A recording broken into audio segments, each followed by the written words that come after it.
জুবিন গাৰ্গৰ মৃত্যুৰ খবৰ ৮-৯ ঘণ্টা পিছতহে অসমবাসীক জনোৱা হ'ল। জুবিন গাৰ্গৰ মৃত্যুৰ ঘটনাটো এতিয়া এক ৰহস্যৰ মাজত সোমাই পৰিছে, যিহেতু অতিকৈ দুখ লগা এটা দিন, অতিকৈ বেয়া লগা এক সময়। অসমৰ সকলোৰে হিয়াৰ আমঠু কণ্ঠশিল্পী জুবিন গাৰ্গ আৰু আমাৰ মাজত নাই। এতিয়া গোটেই ঘটনাটো ৰহস্যৰ মাজত সোমাই পৰিছে। এই ঘটনাটো জুবিন গাৰ্গৰ যি মৃত্যু, সেই মৃত্যু কিন্তু সহজ মৃত্যু নহয়।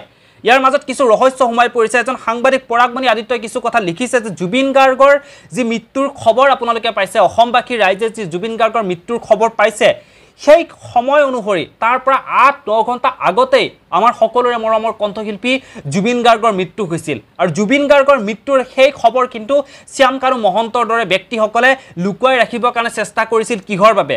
ইয়াতে পৰাগমণি আদিত্যই কি লিখিছে মই অলপমান আপোনালোকক পঢ়ি শুনাইছোঁ। তেওঁ লিখিছে যে আমাৰ অতি মৰমৰ শিল্পী জুবিন গাৰ্গৰ মৃত্যুৰ খবৰ অতি কমেও ৮-৯ ঘণ্টা লুকুৱাই ৰখা হৈছিল। ছিংগাপুৰ জেনেৰেল হস্পিটেলত জুবিনৰ নিথৰ দেহ পৰি থকাৰ সময়ত নৰ্থ ইষ্ট ফেষ্টিভেলৰ আয়োজক শ্যামকানু মহন্তই বিজনেছ সামিট অনুষ্ঠিত কৰি আছিল। অসমৰ সংবাদ মাধ্যমত খবৰ প্ৰকাশ পোৱাৰ পিছলৈকে চলি আছিল বিজনেছ সামিট। নৰ্থ ইষ্ট ফেষ্টিভেলৰ মূল আয়োজকে কমেও ৮ ঘণ্টালৈকে নিচেই ওচৰতে থকা হস্পিটেললৈ যোৱাটো দায়িত্ব বুলি নাভাবিলে। অসমৰ সংবাদ মাধ্যমক বিয়লি প্ৰায় ৩ বজালৈ বিশেষ একো হোৱা নাই ধৰণৰ ধাৰণা এটা দি বিভ্ৰান্ত কৰি ৰাখিবলৈ চেষ্টা কৰিলে।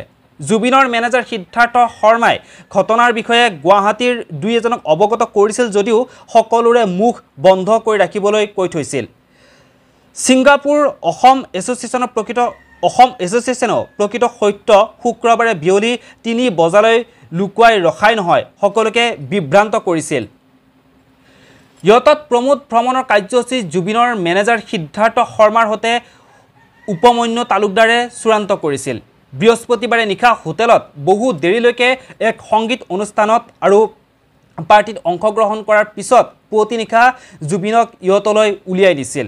ইয়তৰ এই ভ্ৰমণসূচী কোনো সামাজিক দায়বদ্ধতা থকা অনুষ্ঠানৰ পৰিৱৰ্তে কেইজনমান প্ৰবাসী অসমীয়াৰ প্ৰাইভেট বিচ পাৰ্টিহে আছিল। ব্যক্তিগত প্ৰমোদৰ বাবে ছিংগাপুৰ অসম এছ'চিয়েশ্যনৰ নাম ব্যৱহাৰ কৰিছিল। এছ'চিয়েশ্যনৰ প্ৰত্যেকজন সদস্যই প্ৰথমে CPR ব্যৰ্থ হোৱাৰ পিছৰ পৰা সঠিকভাৱে অনুধাৱন কৰিছিল যদিও দীঘলীয়া সময় বিভ্ৰান্তমূলক প্ৰচাৰ চলাই প্ৰকাৰণতে ঘটনাৰ অন্য ৰূপ দিবলৈ চেষ্টা কৰিছিল। শুক্ৰবাৰে বিয়লি প্ৰায় ৩ বজালৈ নৰ্থ ইষ্ট ফেষ্টিভেললৈ যোৱা অসমৰ বেছিভাগ অতিথিকে জুবিনৰ বিষয়ে মিছা খবৰ দিয়া হৈছিল।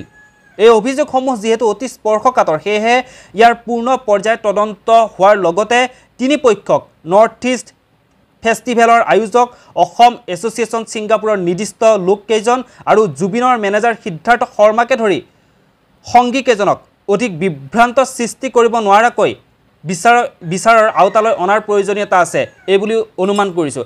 এনেধৰণৰ পোষ্ট এটা বিশেষ বৰ্তমান সময়ত লিখিছে সাংবাদিক পৰাগমণি আদিত্যই। গতিকে জুবিন গাৰ্গৰ মৃত্যুৰ এই ঘটনাটো কিন্তু এক প্ৰকাৰ বৰ্তমান সময়ত ৰহস্যত মাজত সোমাই পৰিছে আৰু এইটো এক হত্যা বুলিয়ে ক'ব পাৰি।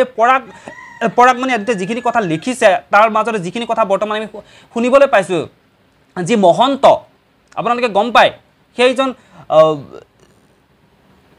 নৰ্থ ইষ্ট ফেষ্টিভেলৰ যি আয়োজক, যি মহন্ত আপোনাৰ নামটো গমেই পায়, তেওঁ গোটেই ঘটনাৰ জুবিন গাৰ্গক হত্যাকাৰী হিচাপে এতিয়া সকলোৱে বৰ্তমান সময়ত তেওঁলোকে কিন্তু দোষাৰোপ কৰি আছে।